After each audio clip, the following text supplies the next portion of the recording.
இயேசு ஏன் பிறந்தாருன்னா, முழு மனுக்குலத்தையும் மீட்கக்கூடிய இரட்சகராக இருக்கும்படி இயேசு கிறிஸ்து ஒரு தேவனாய் இருந்த அந்த தேவன் ஒரு மனிதனாக வந்தார்.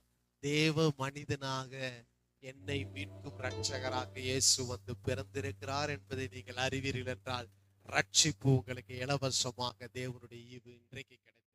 அந்த தேவன் மனிதனாக வந்ததுனாலதான், அந்த தேவன் மனித உருவம் எடுத்ததுனாலதான், அந்த தேவன் மனிதனாக பிறந்ததுனாலதான் இன்னைக்கு நீங்களும் நான் என்ன செய்திருக்கோம்? ரட்சிக்கப்பட்டிருக்கோம். இது அதிகமா தெரிஞ்சிருக்கணும். எபேசியர்ல பவுல் சொல்வார், இது உங்களால் உண்டானது அல்ல, தேவனுடைய ஈவு. என்ன ஈவு?